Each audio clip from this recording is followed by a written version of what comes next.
En ce 12 octobre 1939, la France reste en alerte, préparant activement ses défenses dans l'attente d'une offensive allemande. Alors que la « drôle de guerre » continue, les forces françaises, stationnées le long de la ligne Maginot, redoublent d'efforts pour maintenir une posture défensive forte. La journée est marquée par une vigilance accrue sur le front, où l'armée française, sous le commandement du général Maurice Gamelin, s'organise face à une Allemagne qui semble se préparer à une attaque imminente. Les activités diplomatiques et les discussions avec les Alliés se poursuivent également, tandis que les journaux français rapportent les préparatifs et les mesures de mobilisation de la population. Les événements militaires, renforcement des positions et surveillance continuent. Le 12 octobre 1939, les forces armées françaises restent concentrées sur la défense de la frontière avec l'Allemagne, principalement le long de la ligne Maginot. Plus de 2 millions de soldats sont mobilisés pour défendre la France contre une attaque allemande, que beaucoup estiment inévitable. Les patrouilles françaises surveillent de près les mouvements allemands, notamment dans les régions d'Alsace-Lorraine, où la proximité de la frontière nécessite une vigilance maximale. Les rapports indiquent que la Wehrmacht intensifie ses mouvements de troupes, et bien que les affrontements directs restent rares, la tension est palpable parmi les soldats. Les exercices militaires se poursuivent pour maintenir les forces françaises prêtes à une éventuelle offensive.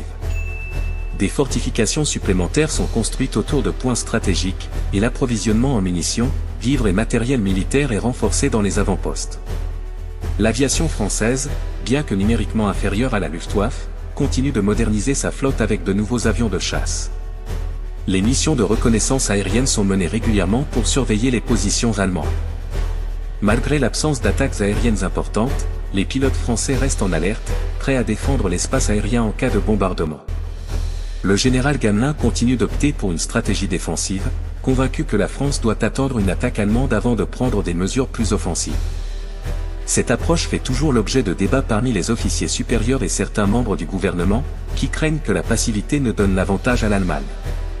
Néanmoins, la consolidation des défenses et la modernisation des forces restent une priorité pour garantir que la France soit en mesure de répondre efficacement à toute offensive. Diplomatie et géopolitique, coordination avec les Alliés et inquiétude à l'Est. Sur le plan diplomatique, la France continue de coordonner ses efforts avec le Royaume-Uni pour préparer une réponse commune à la menace allemande. Les discussions entre les gouvernements français et britanniques se poursuivent, visant à s'assurer que les deux nations sont prêtes à réagir ensemble face à une offensive allemande. Le Premier ministre Édouard Daladier et son homologue britannique Neville Chamberlain échangent régulièrement pour affiner les stratégies militaires et renforcer la coopération entre leurs armées. Du côté des États-Unis, la France bénéficie toujours du programme Cash and Carry, qui permet aux Alliés d'acheter du matériel militaire américain sans impliquer directement Washington dans le conflit. Cette aide reste cruciale pour la France, qui s'efforce de renforcer ses capacités militaires. Le gouvernement Daladier espère que ce soutien se poursuivra, voire s'amplifiera, si le conflit s'intensifie dans les mois à venir. Sur la scène internationale, la France surveille également avec attention les développements en Europe de l'Est.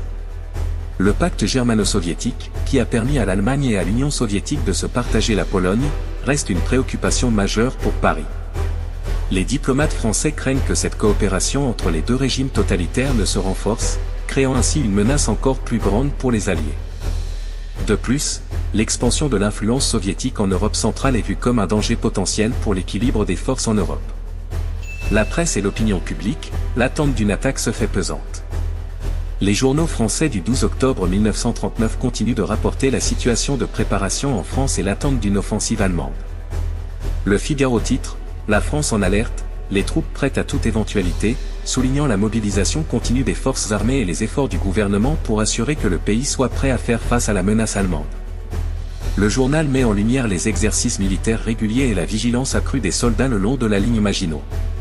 Le Matin publie un article intitulé « L'industrie française au service de la défense, production renforcée », qui détaille les efforts du gouvernement pour intensifier la production d'armement et de matériel militaire. L'article souligne que les usines d'armement travaillent jour et nuit pour fournir aux soldats français tout le nécessaire pour défendre la nation. Le public est encouragé à soutenir ces efforts et à rester résilient face aux défis à venir. L'Humanité, quant à lui, critique une fois de plus la stratégie défensive adoptée par Gamelin et Daladier. Le journal appelle à une réponse plus agressive, estimant que la France doit prendre l'initiative au lieu d'attendre passivement une attaque allemande.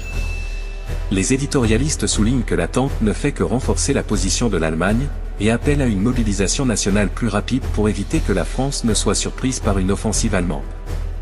Du côté de l'opinion publique, les Français restent largement unis dans leur soutien à l'effort de guerre. Le souvenir de la Première Guerre mondiale, encore vif dans les mémoires, pousse la population à accepter les mesures de rationnement et à soutenir les soldats mobilisés sur le front. Néanmoins, l'absence de combat direct et la longue attente commencent à créer une certaine impatience parmi la population. Beaucoup se demandent quand l'Allemagne frappera et si la France sera prête à riposter avec force. Projection sur l'avenir de la guerre. La journée du 12 octobre 1939 montre une France en état de préparation maximale, alors que la menace d'une offensive allemande semble se rapprocher. Les forces armées françaises, bien que prêtes à défendre le pays, restent retranchées derrière la ligne Maginot dans l'attente d'une attaque. Les prochains jours seront décisifs pour déterminer si l'Allemagne passera à l'offensive sur le front occidental. Alors que la France continue de renforcer ses défenses et de moderniser ses forces armées, la stratégie défensive adoptée par Gamelin reste une source de débat. Néanmoins, l'unité nationale reste forte, et la France sait qu'elle devra compter sur ses alliances, notamment avec le Royaume-Uni, pour résister à la machine de guerre allemande. Le pays continue de se préparer à un conflit prolongé, tout en espérant que ses efforts diplomatiques et militaires permettront de contenir l'Allemagne.